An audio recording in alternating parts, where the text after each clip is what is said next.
अगर तुम्हारे पास भी ये 3 ट्रेड्स है और तुम इन तीनों ट्रेड्स का बहुत अच्छी तरह यूज़ कर रहे हो, then nobody can stop you from achieving your goals, out of which the number one is discipline. If you have the discipline, you are gonna be respected by everyone, because they know कि तुम जो बोल रहे हो वो तुम करते भी हो. वो तुम्हें सीरियसली लेंगे, क्योंकि सोसाइटी सिर्फ उसी को रिस्पेक्ट देती है जो सक्सेसफुल है. सबको क्यों नहीं मिलती? क्योंकि उन्होंने वो करा है जो सोसाइटी के लोग कभी कर ही नहीं पाए. That's why if you want to be respected as well, you need to build the discipline, जिससे लोग तुम्हें सीरियसली लें. जब भी तुम कोई बात बोले तो उसे जस्ट अनइम्पोर्टेंट ना समझें कि चल यार ऐसे ही कह दिया. No, make sure the words you say, the words that come out of your mouth, you obey them. Now the second point comes, the persistence.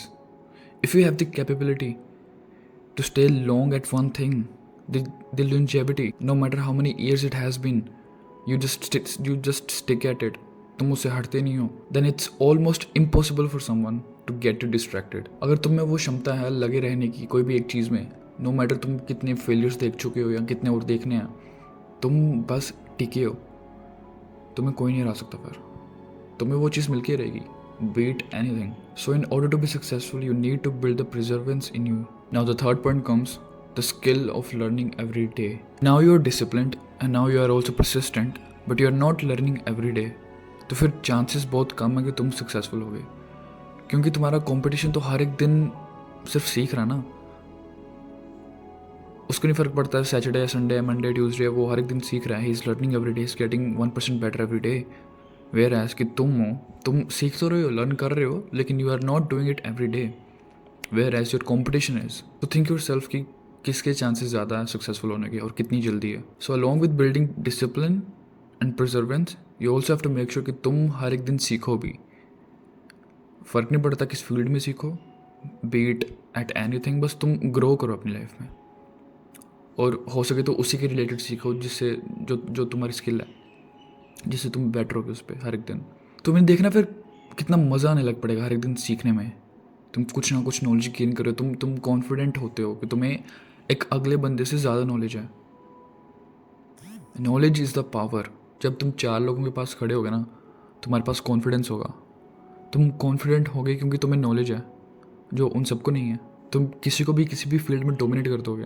अब हर एक फील्ड में तो नहीं कर पाओगे फॉर श्योर, बट मोस्टली जैसे कि आसपास तुम्हारे लोग हैं, तुम उनसे तो काफ़ी अच्छी नॉलेज गेन कर ही चुके होंगे. So that's why these 3 traits are consider to be the powerful. तुम्हें ये सिर्फ 3 चीज़ें बिल्ड करनी है अपने आप पे. इस 2025 में तुम इन चीज़ों को बिल्ड करो and see your self growing. और ये कुछ ज़्यादा टाइम लेंगे भी नहीं. डिसिप्लिन 2 या 3 हफ्ते में आ जाता है मोस्टली.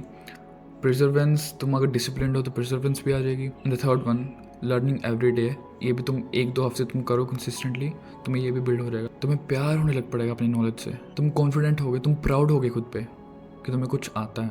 तुम अपनी नॉलेज से किसी को भी इम्प्रेस कर सकोगे, फिर किसी को भी. That's why knowledge is the power. Okay guys, I think that's it for the video. And do let me know in the comments कि तुम्हें वीडियो कैसे लगी. Do give your insights, do give your perspectives on this. And मैंने एक Discord community बनाई है जिसका link मैंने नीचे डिस्क्रिप्शन में दे रखा है. तुम उस पर क्लिक करके ज्वाइन कर सकते हो. We casually hang out together with the members. And हम वीकेंड पे कॉल भी रखते हैं जिसमें मैं सब लोगों से बातें करता हूँ, उनके एक्सपीरियंसेस सुनता हूँ और नॉलेज गेन करता हूँ उनसे भी. एंड सो या तुम भी वो ज्वाइन कर सकते हो. It is for the like minded people. हम एक दूसरे की हेल्प कर सकते हैं, ग्रो कर सकते हैं साथ में. किसी को भी कोई भी किसी फील्ड में दिक्कत आ रही है तो उस पर्टिकुलर फील्ड में अपने जैसे लोगों से बात कर सकते हैं, जो तुमसे शायद आगे हैं और जो तुमसे शायद पीछे हैं, वो तुमसे पूछ सकते हैं. सो या मैं मिलता हूँ तुमसे फिर वीकेंड पर. मैं मीटिंग रखूँगा एक वहाँ पर. And until then always remember, win today win life.